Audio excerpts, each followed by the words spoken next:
جا بجا اللہ تعالیٰ نے رزق حلال کی طلب تلاش اور اللہ کا فضل طلب کرنے کا حکم ارشاد فرمایا اور اس طرف توجہ دلائی ہے۔ اس سے یہ پتہ چلتا ہے کہ ہمارا جو دین ہے، ہمارا مذہب، ہمارا جو اسلام ہے، یہ صرف چند عبادات اور رسوم کی ادائیگی کا ہی نام نہیں ہے، بلکہ اپنی زندگی کے معاملات کو کیسے آگے لے کر چلنا ہے، معاشرتی زندگی، اسی طرح ہماری جو پرائیویٹ لائف ہوتی ہے جس کے اندر ہمیں بہت ساری چیزوں کی حاجت پڑتی ہے، اسلام ہمیں وہ چیزیں سکھاتا ہے۔ قرآن مجید فرقان حمید میں اللہ سبحانہ و تعالی ارشاد فرماتا ہے رجال لا تلہیہم تجارہ، ارشاد رب ذوالجلال ہے کہ کچھ مرد ایسے ہیں کہ جن کی تجارت ان کو غافل نہیں کرتی، ولا بیع، اور نہ ہی ان کی خرید و فروخت ان کو غافل کرتی ہے۔ کس چیز سے؟ عن ذکر اللہ، اللہ کے ذکر سے، وإقام الصلاۃ، نماز کو قائم کرنے سے، وإیتاء الزکاۃ، اور زکات کی ادائیگی سے۔ حضرت عبداللہ بن مسعود رضی اللہ تعالیٰ عنہ بڑے جلیل القدر صحابی ہیں، وہ فرماتے ہیں کہ میں نے دیکھا کہ بازار والوں نے اذان سنتے ہی اپنا تجارتی سامان چھوڑ دیا اور نماز کے لیے اٹھ کھڑے ہوئے۔ اس پر آپ رضی اللہ عنہ نے فرمایا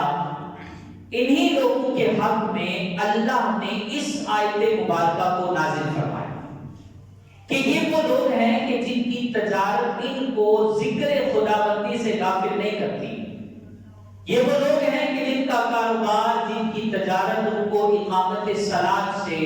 ایتاء زکات سے غافل نہیں کرتی۔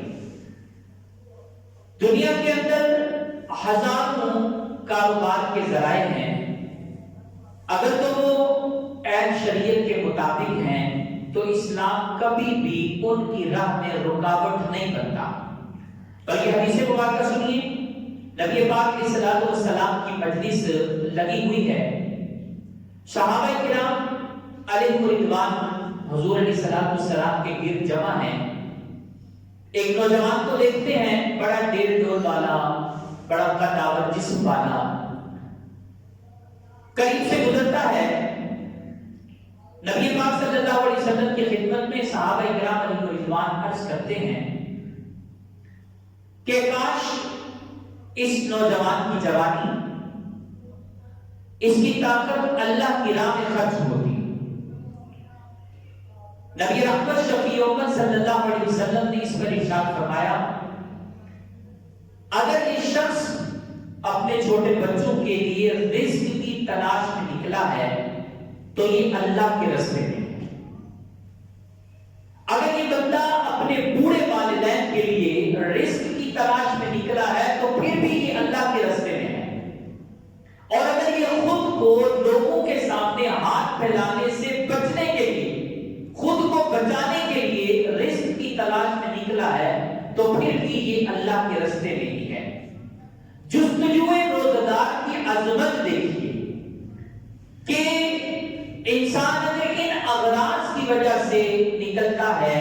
تو وہ بندہ بھی راہ خدا کے اندر ہے، اور پھر آگے میں ارشاد فرمایا البتہ اگر یہ بندہ دکھاوے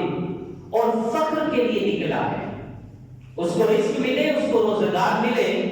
وہ فخر کر سکے، وہ تکبر کر سکے، دوسروں پر اپنی بڑائی کو ظاہر کر سکے، نبی پاک اسلام ارشاد فرماتے ہیں اس وقت یہ بندہ شیطان کے راستے میں نکلا ہے۔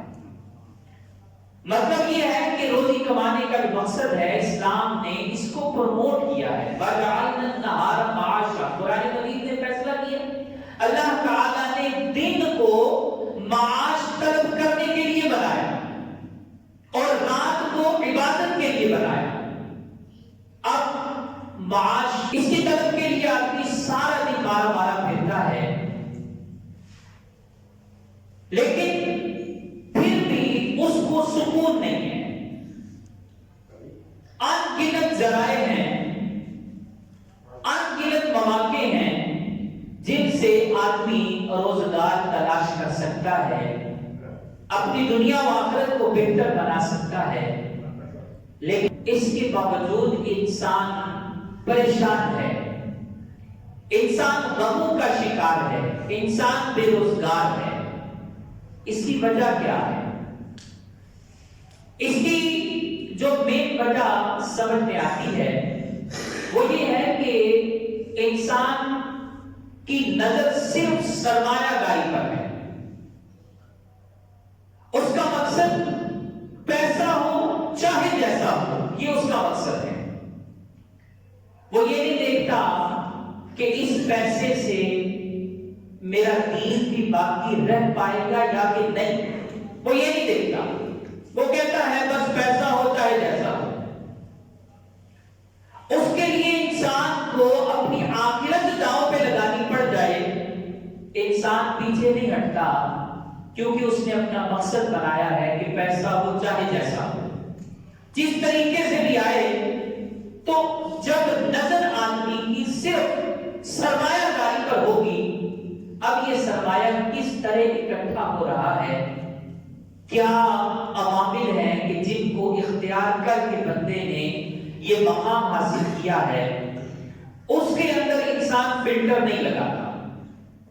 پانی فلٹر والا پیے گا، لیکن جس فلٹر سے اس کی آخرت بچنی ہے اس کے اندر اپنے معاملات کو نہیں ڈالے گا، کیونکہ اس کا مقصد ہے پیسہ ہو چاہے جیسا ہو۔ اللہ تعالی ہم سب مسلمانوں کو اس وبال سے پناہ عطا